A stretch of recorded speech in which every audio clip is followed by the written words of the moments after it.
아멘. 박수로 하나님께 영광을 드립시다. 감사합니다. 오늘 우리 함께 같이 나눌 하나님의 말씀은 잠언 3장 9절 10절 말씀입니다. 우리 다 찾으셔서 우리 짧은 두 절의 말씀이니까 우리 한 목소리로 말씀을 천천히 같이 읽도록 하겠습니다. 잠언 3장 9절 10절 말씀, 다 찾으셨죠? 우리 같이 읽겠습니다. 시작. 내 재물과 내 소산물에 처음 익은 열매로 여호와를 공경하라. 그리하면 내 창고가 가득히 차고 내 포도즙 틀에 새 포도즙이 넘치리라. 아멘. 오늘 이 잠언 말씀을 가지고 첫 열매를 드리는 의미라고 하는 제목의 말씀을 좀 나누고자 합니다. 우리가 지난 6월 한 달 동안 다양성, 포용성, 또 확장성, 그리고 자신의 삶을 내어드리는 거룩한 낭비를 통해서 넘치게 하시는 하나님의 은혜가 이 땅에 어떻게 실현되어 가는지, 그런 하나님 나라의 경제 원리에 대한 것을 같이 말씀을 통해 살폈습니다. 자, 그런데 여러분, 이 모든 하나님 나라의 경제 원리를 관통하는 단 하나의 결론은 이것입니다. 뭐냐면 하나님의 축복은 내 손에 움켜쥐고 가두면 악취를 풍기며 썩어 없어지지만 하나님의 그 거룩한 유통망을 향해 흘려보내면 결코 마르지 않는 샘물처럼 다시 채워진다라고 하는 사실입니다. 오늘 우리는 이 위대한 영적 순환의 최종 정점이자 하나님께서 인간의 탐욕을 깨트리시기 위해서 제정하신 첫 열매의 법칙을 우리가 살펴보려고 합니다. 여러분, 우리가 방금 전 성찬식을 거행을 했는데 성찬식이 무엇입니까?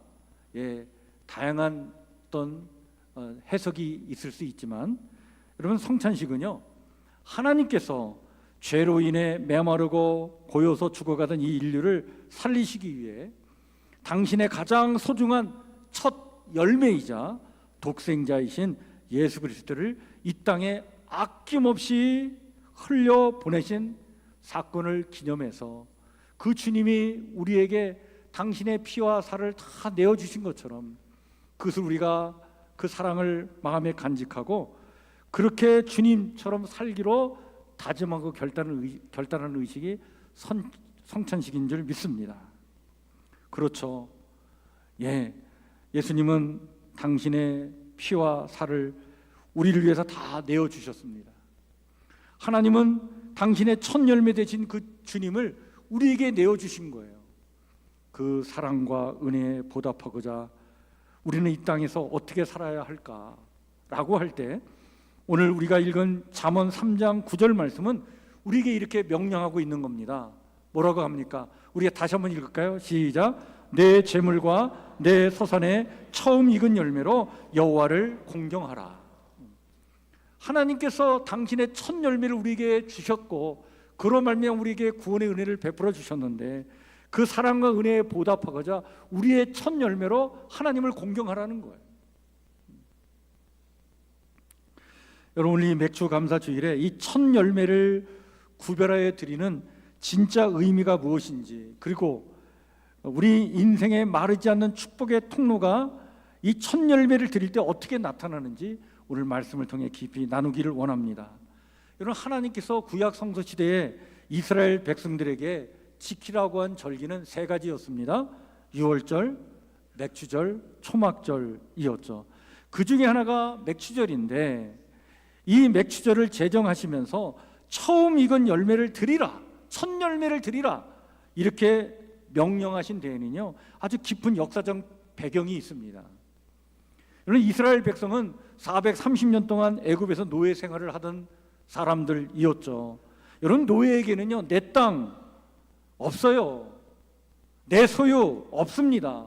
내가 땀을 흘려 농사를 지어도 내 소유는 하나도 없는 거예요. 다 누구 겁니까?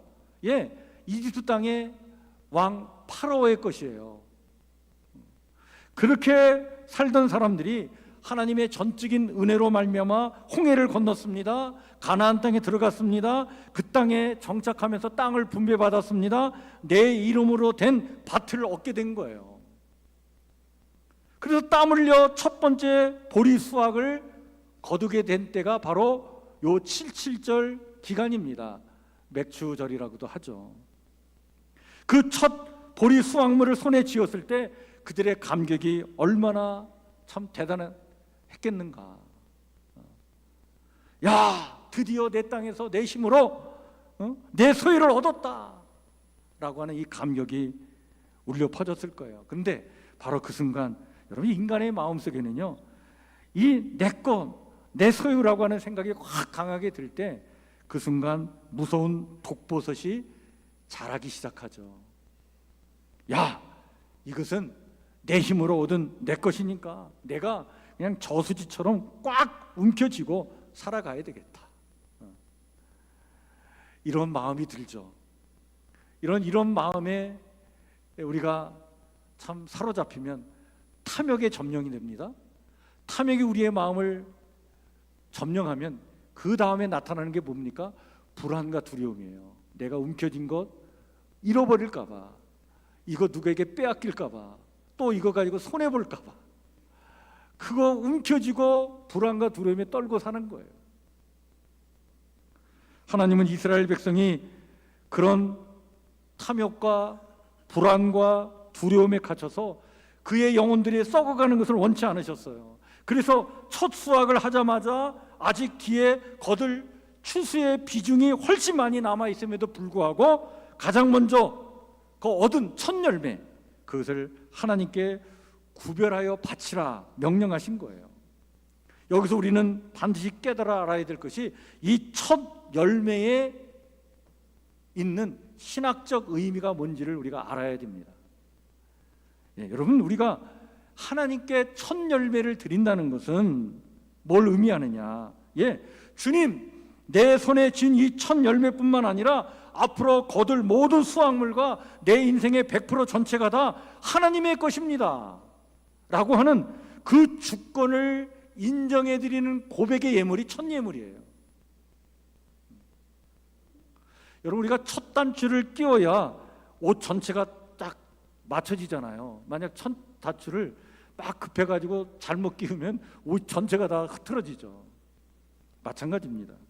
이런 첫 열매를 하나님께 드리는 순간 내 인생의 모든 것이 다 하나님의 것이 되는 거예요. 그것을 인정하고 고백하는 신앙의 고백으로 드리는 예물이 첫 예물인 거예요. 여러분, 세상의 경제 원리는 내가 얻은 첫 열매, 이거를 손을 펴서 흘려보낸다. 참 이게 어려운 일이죠. 힘든 일이에요. 아니, 이게 어떻게 해서 내가 얻은 건데 이것을 내가 놓아버릴 수 있겠나. 근데 하나님 나라의 경제 원리로 보면 그 첫 열매를 기쁨으로 내가 손을 펴서 흘려보낼 때 여러분, 상상할 수 없는 하나님의 복이 그 손 위에 또 채워지게 되는 역사가 나타나는 줄 믿으시길 바랍니다. 그에 관한 약속의 말씀이 우리가 이어지는 10절 말씀이에요.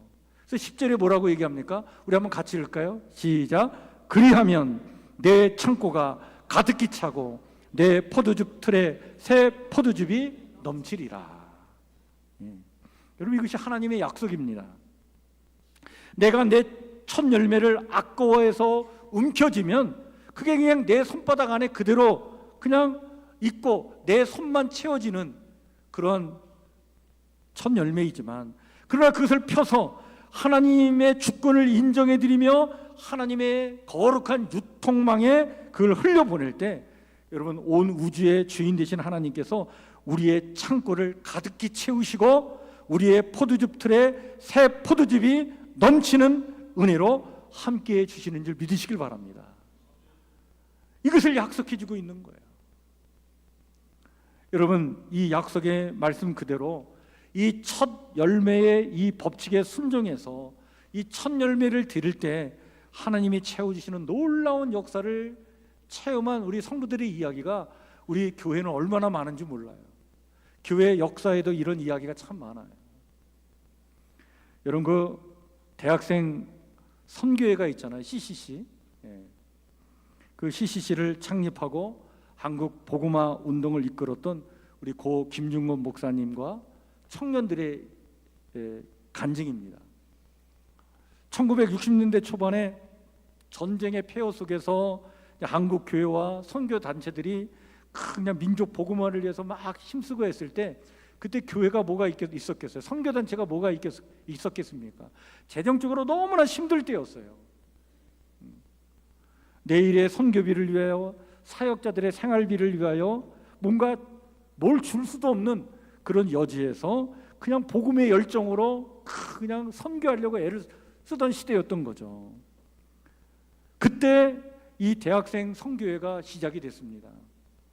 자, 바로 그때, 그런데 미국 선교부에서 후원자들을 통해서 정말 기적처럼 첫 선교 후원금이 오게 된 거예요. 그게 CCC 본부에 도착했습니다. 인간적으로 생각해 보면, 이거 하나님이 보내주신 참 귀한 열매인데, 이 첫 선교 후원금인데 이거를 우리 본부 지금 빚이 있으니까 빚 갚고, 또 사역자들 지금 굶주려 있으니까 배 채우고 이런 데 써야지, 당연히 그렇게 생각할 수 있죠. 그런데 이 김중건 목사님과 그때 당시의 청년들이 어떤 결단을 내렸느냐, 이 대학생 선교의 사역이, 이 사역의 주인은 하나님이시고 우리 선교단체의 100%가 다 주님의 것인데, 그 주님의 것을 인정해 드리는 의미로 우리 이 첫 열매를 하나님께 드려야 되지 않겠느냐. 그래서 그 받은 첫 후원금의 중요한 일부를 떼어가지고 그들은 그때 자기들보다 훨씬 더 열악하고 가난했던 농어촌의 미자리 교회에 그것을 흘려보내게 된 거예요. 그런데 참 어떻게 보면 주변에 있는 사람들이, 당장 우리 쓸 것도 없는데 참 미련한 짓 한다, 이렇게 생각할 수 있잖아요. 그런데 그렇게 흘려보냈을 때에 정말 감당할 수 없는 하나님의 은혜가 이 CCC 위에 내려지게 됐어요. 이 소식이 퍼졌습니다. 국내에 퍼지게 된 거예요. 많은 사람들이 그 소식을 듣고는, 이런 선교단체라면 내가 후원해야 되겠다. 후원자가 막 생기게 됐습니다. 기독 실업인들이 뭉쳐가지고 움직이기 시작했어요. 이 대학생 선교를 우리가 지원해 줘야 되겠다. 그래서 엄청난 후원의 문들이 사방에서 막 터지기 시작했습니다. 이를 발판으로 한국 CCC는 수만 명의 청년들을 예수님께로 인도하는 민족 복음화의 거대한 주역이 되었고, 전 세계로 선교사를 파송하는 그런 귀한 선교 단체가 된 것입니다. 사랑하는 성도 여러분, 내가 첫 열매를 움켜쥐지 않고 하나님의 파이프라인에 먼저 쏟아 부을 때, 하나님께서는 우리의 평생에 그 창고에 가득 차고 넘치는 그런 은혜를 부어주실 줄 믿으시길 바랍니다. 이것이 첫 열매의 기적인 거예요. 이 첫 열매의 기적을 약속해 주고 있는 말씀이 오늘 잠언 말씀이고, 이런 말씀을 의지하여 첫 열매를 드리는 절기가 맥주 감사 절기인 것이죠. 자, 이렇게 이 첫 열매를 드리는 맥주 감사절의 의미가 뭔지를 이 잠언 말씀이 이야기하고 있다면, 이 첫 열매를 드리는 이 맥주절을 지키라라고 하는 그 명령의 말씀, 그 제정의 명령의 말씀이 신명기 16장에 나와 있는데, 그 신명기 16장에는 이 절기를 어떤 방법으로 지켜야 되는지 그걸 또 얘기해 주고 있어요. 여러분, 그 말씀이 뭡니까? 신명기 16장 10절 11절 말씀인데, 이 말씀을 우리가 오늘 이 모니터에 있는 말씀으로 우리 한번 천천히 같이 읽을까요? 같이 읽겠습니다. 시작. 내 하나님 여호와 앞에 77절을 지키되 너와 내 자녀와 노비와 내 성중에 있는 레위인과 및 너희 중에 있는 객과 고아와 가부가 함께 내 하나님 여호와께서 자기의 이름을 두시려고 택하신 곳에서 내 하나님 여호와 앞에서 즐거워할지니라. 여러분, 하나님의 마음이 어디 있는지 우리가 보아야 합니다. 첫 열매를 바치는 맥주 감사절의 완성은 어디 있느냐? 예, 내 손에 쥔 그 복을 내 주위에 있는 가난한 레인, 객, 고아와 가부들의 입술에 흘려보내어서 모두가 함께 즐거워하는 예배가 될 때, 그때 비로소 맥주 감사절이 완성된다. 여러분, 오늘 우리가 예배를 드리면서 맥주 감사 헌금을 드렸는데, 이 헌금이 바로 모두의 기쁨을 만드는 하나님의 거룩한 유통망에 쓰임받는 그런 우리의 물질이 되길 축복합니다. 여러분, 실제로요, 우리가 드리는 이 헌금이 세상 속에서 얼마나 거대한 생명의 어떤 역사를 일으키고 영향력을 발휘하는지 보여주는 아름다운 이야기들이 이 땅에 너무나 많아요. 여러분, 안산에 가면 지금은 아주 큰 대형 교회가 됐는데 안산 동산교회가 있습니다. 저도 이 교회를 몇 차례 간 적이 있는데요, 이 교회는 처음에 막 성장할 때 예산이 막 늘어나게 되니까 자칫 교회 안으로 막 그 예산을 막 쌓아가지고 뭔가를 해야 되겠다, 막 이런 생각이 들지 않았겠어요? 그런데 그때 이 교회가 참 대단한 결단을 내리게 됩니다. 야, 하나님께서 이런 복을 주셔서 참 이렇게 이제 물질 예산이 이렇게 넘쳐나게 됐는데, 우리가 이 하나님의 주신 이 복을 우리만 움켜쥘 것이 아니라 이게 우리가 흘려보내야 되지 않느냐, 이 첫 열매를 하나님께 드려야 되지 않느냐라고 하는 그 마음으로 그때 이 교회와 성도들이 위대한 결단을 내리는데, 교회의 모든 예산의 30%를 떼어서 지역사회에 소외된 이웃들을 위해서 무조건 흘려보내기로 결단을 내린 거예요. 그래서 교회 안에 복지대단이 설립됐습니다. 그리고 성도들의 눈물과 헌신이 담긴 예물을 가지고 안산 지역의 독거 노인, 장애인 시설, 공단 지역의 가난한 외국인 노동자 가정을 찾아가서 그들의 어떤 밀린 생계비 또 치료비를 도와주기 시작한 거예요. 이 교회가 당시 흘려보낸 그 엄청난 사랑과 재정의 그 파이프라인을 통해서 난방비가 없어서 추위에 떨던 어르신들의 방에 막 보일러가 돌아갔고요, 치료비가 없어서 고통받는 외국인 노동자가 수술을 받는 일들이 막 일어나게 된 거예요. 그 혜택을 받았던 한 소외계층 주민이 훗날 교회에 이런 편지를 보내왔다고 합니다. 교회가 자신들의 배를 채우지 않고 많은 재정을 쪼개어 우리의 같은 사람들을 돌봐주는 모습을 보며 세상이 아무리 차가워도 예수님의 사랑은 살아있음을 뼈저리게 느꼈습니다. 이제 제 입술에서도 하나님을 향한 감사가 터져 나옵니다. 여러분, 우리가 드리는 헌금은요, 고요서 썩어질 세상의 물질을 절망에 빠진 이웃을 살리고 모두를 춤추게 만드는 하나님 나라의 생명수로 변환되는 줄 믿으시길 바랍니다. 하나님께서 그렇게 사용하시고 역사하시는 거예요. 이제 말씀을 맺겠습니다. 오늘 우리는 성찬식을 통해 당신의 전부이자 첫 열매이신 예수 그리스도를 우리에게 아낌없이 유통시켜 주신 하나님의 그 거대한 사랑에 동참했습니다. 그 무한한 은혜와 사랑 우리의 가슴에 품고 오늘 이 맥주 감사 주일의 정신을 우리의 마음에 새기면서 첫 열매를 드릴 때 나의 모든 것이 다 주님의 것입니다 라는 고백으로 예물을 드리고, 그 첫 예물을 드릴 때 하나님께서 채워주시는 그런 넘치는 은혜를 경험하고 그것을 받고 그것을 증거하면서 정말 아름답고 멋지게 살아가는 우리 성북교회 성도 모두가 되기를 축복합니다. 주신 말